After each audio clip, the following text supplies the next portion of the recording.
Сәлем достар, сендермен бірге мен Аям, және де бүгін мен сендерге сабақты оқуға жеңілдететін 10 кеңес жайлы айтатын боламын. Егер де сендер сондай жайлы тыңдамаған болсаңдар, міндетті түрде дайындалыңдар да ендеше бастайық.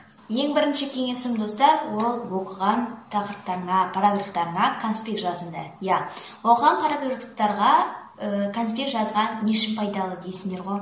Босқа уақытымызды өткіземіз дейсіңдер. Бірақ ол қате ой деп ойлаймын. Және де мен бұрында конспект жазбайтынмын, конспект жазуды ұнатпайтын. Бірақ кейін келе конспект жазуды өте қатты ұнатып кеттім.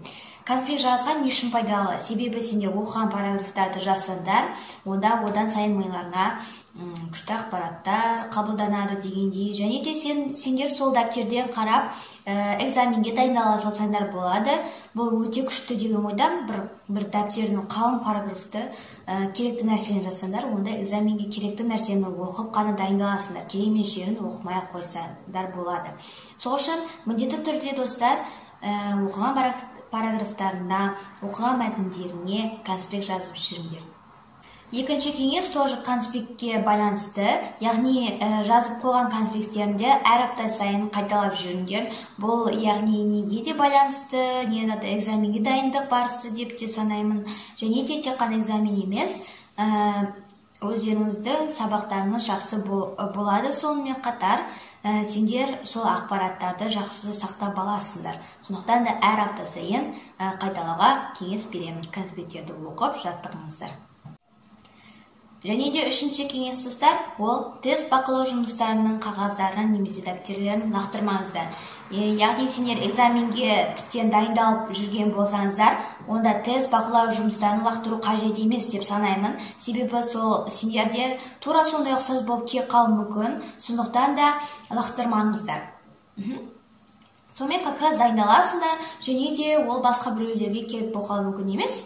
Енді өздеріңізге ғана керек, сондықтан да мысалы керек болады деген нәрселеріңізді лақтырмай бір папкаға жинап қойыңдар. Үшінші кеңес достар, ол термин сөздерді жаттау үшін флеш-карточкаларды қолданыңдар. Тек қана термин сөздерді емес, бір шетел тілін оқып жатсаңыздар, сол карточкаларда пайдалансаңдар болады. Себебі алдын қарайсыңдар, мысалы ағылшынша болуы мүмкін, және де арты оның аудармасы немесе термин сөздерге байланысты болуы мүмкін. Яғни бірінші бетінде термин сөзі, ал екінші бетінде оның мағынасы. Сондықтан да солай ашып қарап, ашып аударып, сөйтіп қарап жаттасаңдар болады. Яғни бұл қазіргі өмірде өте пайдалы флеш-карточкалар. Өздеріңіз қағаздан қиып, үлкен кішкентай размерге қарамай жасап алсаңыздар болады. Өздеріңізге ыңғайлы болса болды. Сондықтан да флеш-карточканы да қолданып жүріңіздер.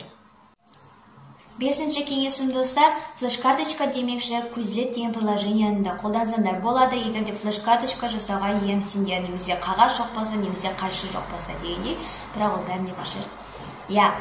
Quizlet приложение деген ол тоже сондай карточкамен создать етсеңдер болады. Яғни ағылшынша сөзді немесе аудармасын бір-екі жаққа жазасыңдар, немесе сөзді емес, тек қана терминдерді жазасыңдар. Сосын оның бір күштісі, ол жақта мысалы биология десеңдерде, биология терминін жазып қойсаңдар болады. Дегенде әртүрлі папкаларға сақтап қойсаңдар болады. Бұл өте күшті, және де оны тек қана аударып қана жаттамайсыңдар. Ана жақта тест, жаттау деген сияқты көптеген нәрселер бар. Сондықтан да Quizlet программасын қолдансаңдар болады. Скачетпеген болсаңдар, скачетіп алыңдар. Алтыншы кеңесім достар, әр апта сайын немесе 2 аптада бір барлық пәннен отырып, сенбі күні барлық қай жерге дейін өттіңдер, сол жерге дейін қайталап қарап шығыңыздар. Яғни мен айтып кеткенімдей, ол өздеріңізге пайдалы. Яғни көз зрительный память дегенде, және де оқу памяті дегенде, сондықтан да істеп алсаңдар болады. Яғни әр апта сайын қайталауды ұмытпаңыз. Жетіншісі достар, әртүрлі сайттардан параграфтарға қатысты онлайн тесттер жазсаңдар болады. Google'дан жазып, мысалы биология мынандай тақырыптан онлайн тест десеңдер, түрлі тест, мынандай тест шығады. Сондықтан да тестті істеп өздеріңізді жаттықтырсаңдар болады. Немесе бақылау, БЖБ, ТЖБ, немесе экзаменге дайындалып жүрсеңіздер, онда сол онлайн тесттерді қолдансаңдар болады. Өте күшті вариант деген ойдамын, себебі бәрімізде интернет бар, бәрімізде қолыңызда ноутбук, телефон, хотя планшет бар, сондықтан да Google да бар демекші, сондықтан да міндетті түрде тестті де істеп жатқызсаңыздар болады.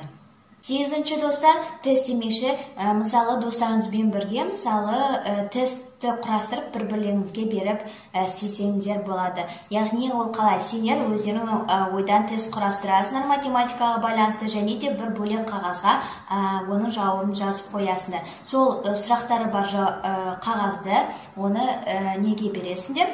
Жаңағы достарыңыз сендерге береді. Сосын бір-бірлеріңді іздеп, бір-бірлеріңізді тексеріп, істеп жаттықсаңдар болады. Өте күшті.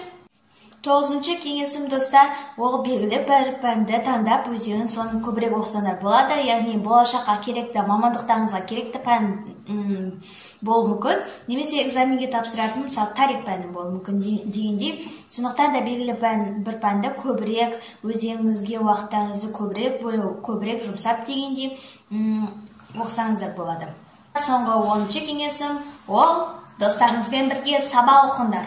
Кафеге барыңдар, әртүрлі жаққа отырыңдар, кітапханаға барыңдар, әйтеуір үйде отыру қызық емес болып кетсе, достарыңызбен бірге ақылдасып, бір кезде, бір күнде кездесіп, бірге оқысаңдар болады. Достар, мен сендерге бақандай 10 кеңес айттым.